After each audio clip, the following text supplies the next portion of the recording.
Hi అండి, అందరికీ నమస్కారం. అందరూ ఎలా ఉన్నారండి? నేను మీ మాధురి. బామ్మగారి వంటకు స్వాగతం అండి. ఈరోజు మనము ఆరోగ్యానికి ఎంతో మేలు చేసే కొత్తిమీర కరివేపాకు జ్యూస్ నేర్చుకుందాము.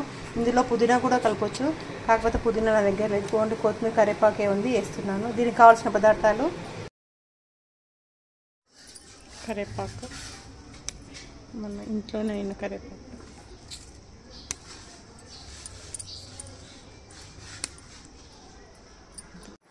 కోసి పెట్టుకున్న కొత్తిమీర, కరివేపాకు, ఒక నిమ్మకాయ హాఫ్ డబ్బా, తేనె, ప్యూర్ తేనె, అంతే.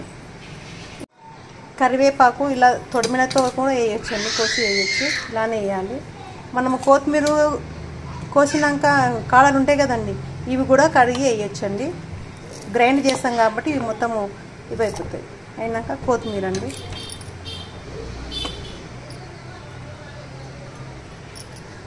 కలిపి గ్రైండ్ చేయాలి. కాసిన్ని నీళ్లు పోసి గ్రైండ్ చేయాలి. గ్రైండ్ చేసుకున్నామండి కొత్తిమీర గ్రైండ్ చేసుకున్నాక ఇలా ఉడగొట్టాలి. కొన్ని నీళ్లు పోసి ఉడగొట్టచ్చండి. మళ్ళీ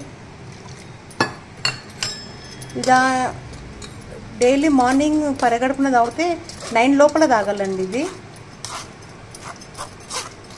నేను 1 ఇయర్ నుంచి తాగుతూ ఉన్నా ఇట్లానే.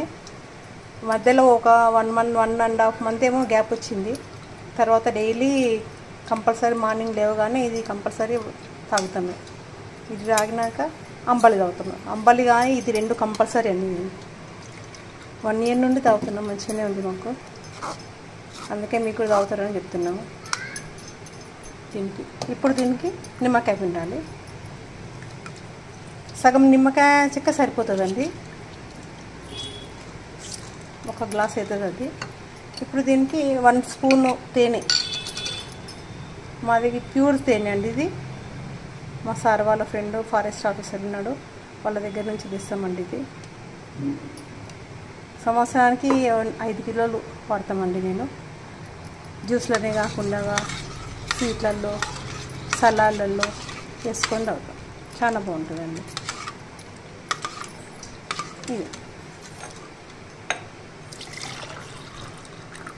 అయిపోయిందండి, రెడీ. కొత్తిమీర కరివేపాకు జ్యూస్ రెడీ అండి.